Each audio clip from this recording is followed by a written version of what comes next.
તો આ તરફ આપને પરેશ ધાનાણીની પ્રેસ કોન્ફરન્સમાં પણ લઈ જઈએ કે પ્રાંત હોય વિવિધતાની અંદર એકતામાં ગૂંથાયેલો આ ગુલદસ્તો એણે એકબીજાના પૂરક બનીને ખંભે ખંભા મેળવી આ દેશને મહાન બનાવવાનું કામ કર્યું છે। આજ સત્તામાં બેઠેલા લોકો આઝાદીની લડાઈમાં પણ અંગ્રેજોને સહકાર આપતા હતા અને આજ આઝાદ ભારતમાં ગાંધીજીએ આઝાદી અપાવી, સરદાર સાહેબે 18 વર્ણને લાગણીના તાતણે જોડ્યા અને બાબા સાહેબે બંધારણમાં પ્રાણ પૂરી જે સામાન્ય માણસની અધિકાર યાત્રા આગળ ધપાવી હતી એ અધિકારોને કચડવા, સત્તાને મેળવવા ભૂતકાળની અંદર પણ ગુજરાતમાં વર્ગ વિગ્રહના દરેક ચૂંટણીએ બીજ રોપતા આવ્યા અને એ સફળતાનો સ્વાદ ચાખી ગયેલા લોકો આ લોકસભાની ચૂંટણી પહેલાં પણ એ જ વર્ગ વિગ્રહનું બીજ રોપવાનો પ્રયાસ કર્યો એને હું વખોડી કાઢું છું। 22 વર્ષ પછી તમારા અને પરસોત્તમ રૂપાલા વચ્ચે સીધી ચૂંટણી આવી ગઈ છે। બંને અમરેલીના નેતાઓ રાજકોટ લડવા આવી રહ્યા છે। તમને એવા કયા કારણો લાગે છે કે રાજકોટમાં તમારી જીત થશે? રાજકોટનું રણ મેદાન એ પરસોત્તમભાઈ વિરુદ્ધ પરેશ ધાનાણીની લડાઈ નથી। રાજકોટનું રણ મેદાન એ ભારતીય જનતા પાર્ટી વિરુદ્ધ કોંગ્રેસ કે ઇન્ડિયા ગઠબંધનની લડાઈ નથી। આ રાજકોટનું રણ મેદાન કોઈ વ્યક્તિને માત્ર સાંસદ બનાવવા માટેની લડાઈ નથી। રાજકોટનું રણ મેદાન એ સત્તામાં બેઠેલા લોકોના અહંકારને ઓગાળવા, જન જનના સ્વાભિમાનની રક્ષા માટેની લડાઈ છે। મને સંપૂર્ણ વિશ્વાસ છે કે સત્તામાં બેઠેલા લોકોના અહંકારને રાજકોટનો જન જન ઓગાળશે।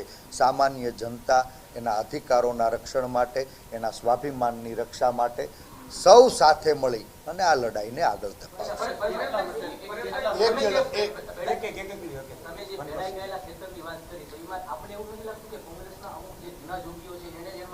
ખાતર નાખ્યું અને ભાજપને નવી ઉપજ મળી છે કારણ કે એટલા માટે કે આટલા વર્ષો સુધી જે પક્ષને વફાદાર મતલબ પક્ષે જેને સારા હોદ્દા આપ્યા એને છેલ્લે અલવિદા કહી દીધો અને અમુક જે ઊંચા જોગીઓ છે જે હજી લડવા માટે તૈયાર ન થતા વિચારે છે આ માટે તમે શું કહેશો?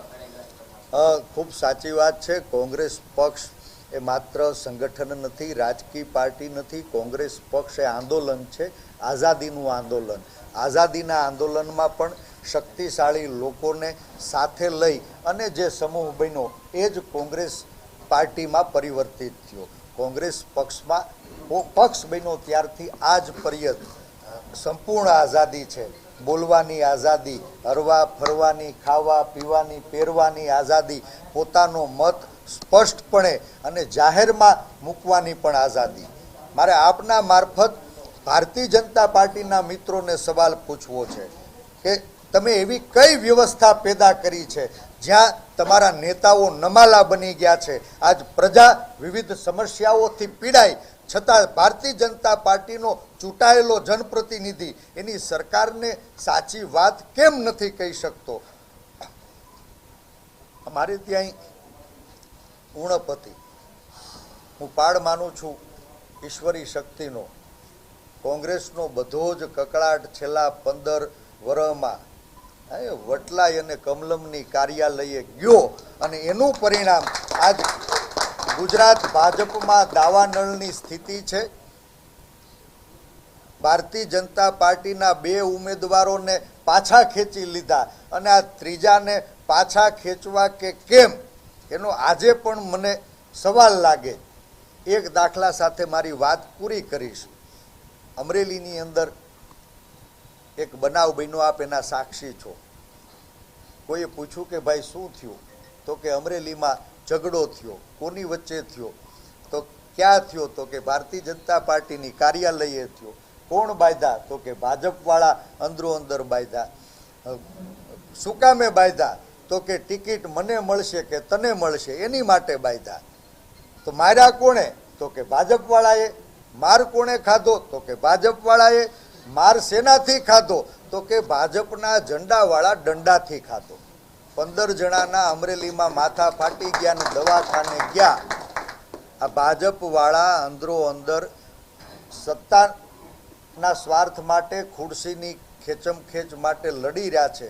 અને બીજી બાજુ અમારો કોંગ્રેસ પરિવાર ઇતિહાસમાંથી બોધપાઠ લઈ બધા જ ખંભે ખંભા મેળવી અને બીજી આઝાદીની લડાઈ લડી રહ્યા છે. મને વિશ્વાસ છે કે આ બીજી આઝાદીની લડાઈમાં કોંગ્રેસ પક્ષનો વિજય થશે. આપે કીધું કે રૂપાલાએ કોમ વચ્ચે ઉશ્કેરાટ કરવાનો પ્રયાસ કર્યો છે. આ તો ક્ષત્રિય સમાજે શાંતિપૂર્ણ આંદોલન કર્યું. જો ક્યાંક ઊંધું થયું હોત તો રાજકોટ સૌરાષ્ટ્રની સ્થિતિ શું થાત? તમે શું કહેવા માંગો? ઇતિહાસ એનો સાક્ષી છે. આ પહેલી વખત કોઈ સમાજ કે એના ઘરની શક્તિ ઉપર વાર થયો હોય એવું નથી. એ પાટણની પીડિતા હોય, નલિયાની નિર્ભયા હોય કે કેટલી દીકરીઓના દામનને દાગ લગાડવાનો સરકારની છત્ર છાયા નીચે પ્રયાસ થયો. સરકાર એની ફરજ ચૂકી. ભૂતકાળમાં પણ વિવિધ સમાજો વચ્ચે ક્યાંય વર્ગ વિગ્રહ કરાવી, કોમવાદ કરાવી, જાતિ કોમ, ભાષા, ધર્મની વચ્ચે ભાગલા પડાવી રાજકીય રોટલા શેકવામાં ભાજપ સફળ થયું. અને માટે આજ લોકોને મૂળ પ્રશ્નોથી ભટકાવવા, જાતિગત લડાઈને ઈંધણ પૂરું પાડવાનો ઈરાદાપૂર્વકનો પ્રયાસ રાજકોટના મેદાનમાં ભારતીય જનતા પાર્ટીએ કર્યો હોય એવું મને લાગે છે. દીકરીઓ 15 દિવસથી ખૂબ સંયમ સાથે, મર્યાદામાં, શાંતિથી, જેમ પાંડવોએ 5 ગામ માંગ્યા હતા એમ મારી બહેનો દીકરીઓ માત્ર એક ઉમેદવારી રદ કરાવવાની માગણી લઈને આજ પર્યત રખડી રહી છે. અને નીતિ નિર્ધારણ કરનારા ભારતીય જનતા પાર્ટીના શાસકોએ દીકરીઓને જાણે મજાક કરતા હોય એવી સ્થિતિનો ભોગ રાજકોટમાં ગઈકાલે એ દીકરીઓની આંખમાંથી આંસુ વહેતા હતા. શું કોઈ દીકરીઓની જાત હોઈ શકે? દીકરીઓની કોઈ કોમ હોઈ શકે? દીકરીઓનો કોઈ ધર્મ હોઈ શકે? ના, દીકરીઓ એ દેશની દીકરીઓ છે. આજ કોઈની દીકરી ઉપર આંગળી ચીંધાતી હશે અને આપણે ચૂપ રહ્યા તો આવતીકાલે આપણી ઘરે ઘોડિયામાં ઉછરતી જે શક્તિ છે, જે દીકરી છે, એ પણ સલામત નહીં હોય. એટલે મારે રાજકોટના પાદરમાં આપ સૌના માધ્યમથી જનજનને વિનંતી કરવી છે કે આ દેશની દીકરીઓને સલામત રાખવી છે કે કેમ, આ સવાલનો જવાબ આવતા દિવસોમાં રાજકોટના જનતાએ આપવાનો છે. મને વિશ્વાસ છે.